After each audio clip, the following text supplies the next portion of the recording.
اعوذ باللہ من الشیطان الرجیم بسم اللہ الرحمن الرحیم۔ عائشہ اسلامک ہسٹری کی پیاری بہنوں اور بھائیوں، السلام علیکم ورحمۃ اللہ وبرکاتہ۔ آج کی اس ویڈیو میں آپ کے ساتھ ذی الحج کے چاند کا خاص عمل اور وظیفہ شیئر کرنے جا رہی ہوں۔ یہ وظیفہ آپ نے ذی الحج کا چاند دیکھ کر ہی کرنا ہے، پھر ہاتھ اٹھا کر جو بھی مانگیں گے عمل کرتے ہی آپ کی ہر دعا قبول ہوگی۔ چند منٹ کا یہ عمل ہے جس کی برکت سے آپ کی ہر حاجت پوری ہوگی۔ چند ہی دنوں میں ذی الحج کا مہینہ شروع ہونے جا رہا ہے۔ آپ کو ذی الحج کے حوالے سے ایک خاص وظیفہ بتائیں گے، اس کے ساتھ ساتھ آپ کو یہ بھی بتائیں گے کہ آپ نے یہ وظیفہ کس وقت اور کہاں اور کیسے کرنا ہے اور اس کے فضائل کیا ہیں۔ اس عمل سے انشاءاللہ آپ کا پورا مہینہ امن کے ساتھ گزرے گا، ہر طرح کے شر سے محفوظ رہ جائیں گے، کسی بھی قسم کی پریشانی، مصیبت، تکلیف آس پاس بھی نہیں بھٹکے گی، بلکہ بڑی سے بڑی حاجت بھی ہاتھ اٹھاتے ہی پوری ہوگی۔ ماہ ذی الحج کا مہینہ بہت ہی خاص مہینہ ہے اور اس مہینے کا جو چاند ہے وہ دیکھ کر آپ نے اس عمل کو کرنا ہے۔ ماہ ذی الحج کا مہینہ حرمت والا مہینہ ہے۔ اس مہینے میں ہر برے کام سے خود کو محفوظ رکھنا چاہیے۔ ذی الحج کا چاند دیکھنا بڑا ہی برکتوں والا عمل ہے۔ نبی پاک صلی اللہ علیہ وآلہ وسلم ہر اسلامی مہینے چاند دیکھنے کے بعد اللہ کے حضور ہاتھ اٹھا کر خصوصی دعا کرتے۔ اسی طرح جب آپ کو چاند کی خبر مل جائے تو اللہ کے فضل اور کرم کی دعا مانگا کرے۔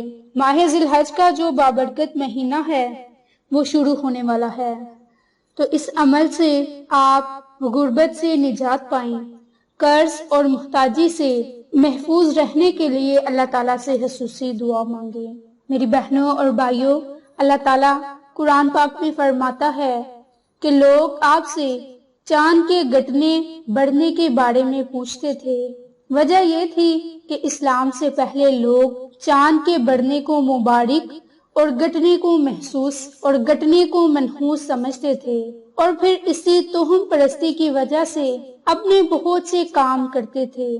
بعض چاند کو دیوتا مان کر اس کی عبادت کرتے، تو انہی شک و شبہات کی وجہ سے مسلمانوں نے چاند کے بارے میں نبی پاک صلی اللہ علیہ وآلہ وسلم سے سوال کیے، تو وحی کے ذریعے حکم ہوا کہ لوگوں کو بتاؤ کہ چاند گھٹنے بڑھنے میں فائدہ یہ ہے کہ لوگوں کو تاریخوں، مہینوں اور سالوں کا حساب کرنے میں مدد ملتی ہے، جن پر اسلامی عبادات اور شرعی احکام موقف ہیں۔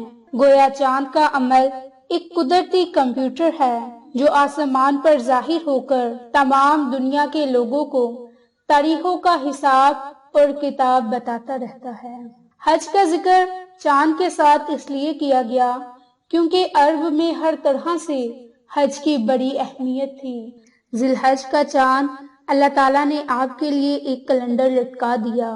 اس چاند کو دیکھ کر معلوم ہوا کہ ذی الحج کے چاند کی پہلی تاریخ ہو گئی۔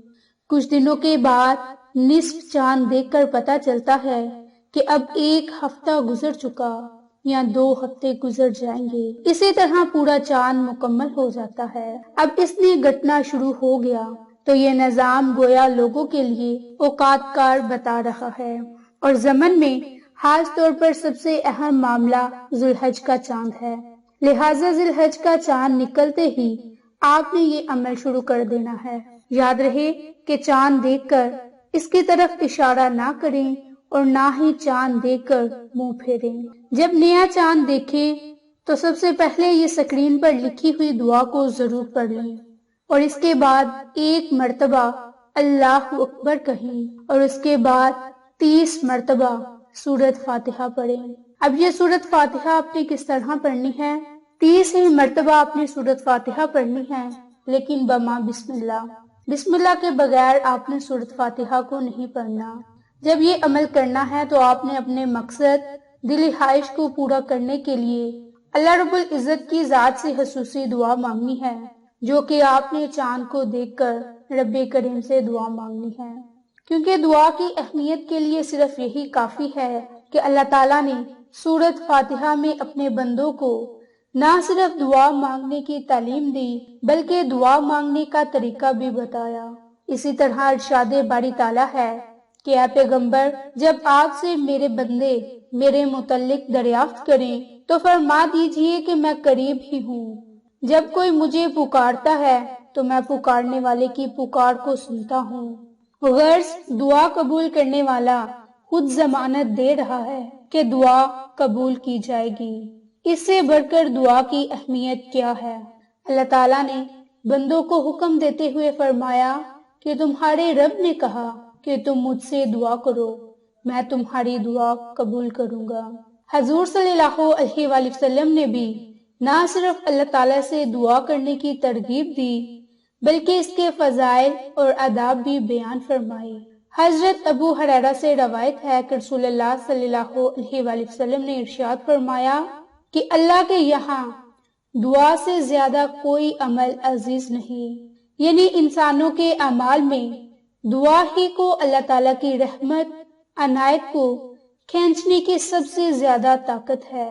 اسی طرح حضرت عبداللہ بن عمر رضی اللہ عنہ سے روایت ہے کہ نبی پاک صلی اللہ علیہ وآلہ وسلم نے ارشاد فرمایا کہ تم میں سے جس کے لیے دعا کا دروازہ کھل گیا اس کے لیے رحمت کے دروازے کھل گئے، اور اللہ کو سب سے زیادہ محبوب یہ ہے کہ بندہ اس سے عافیت کی دعا کرے۔ دعا کے متعلق نبی پاک صلی اللہ علیہ وآلہ وسلم نے ارشاد فرمایا کہ دعا مومن کا خاص ہتھیار ہے، یعنی کہ دعا طاقت ہے۔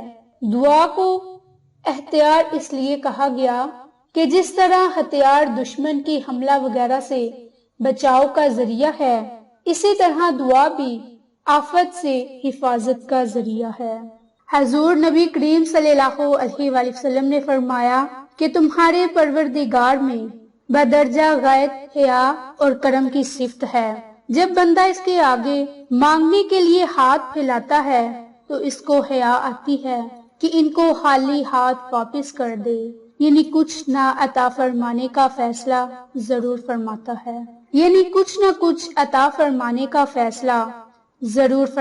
ہے، نبی پاک صلی اللہ علیہ وآلہ وسلم کا یہ ارشاد در حقیقت سائل کے لیے امید کی کرن ہے کہ اللہ تعالیٰ ایسا کریم ہے کہ جو مانگنے والے کو کبھی محروم نہیں کرتا اور بندے کی مصلحت کے مطابق ضرور عطا کرتا ہے۔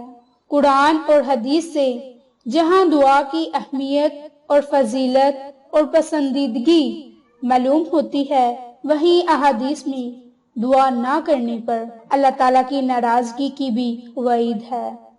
بڑی محرومی کی بات ہے کہ ہم دشمنوں سے نجات اور طرح طرح کی مصیبتوں کو دور کرنے کے لیے بہت سی تدابیر کرتے ہیں، مگر وہ نہیں کرتے جو ہر تدبیر سے آسان اور ہر تدبیر سے بڑھ کر مفید ہے، یعنی کہ دعا۔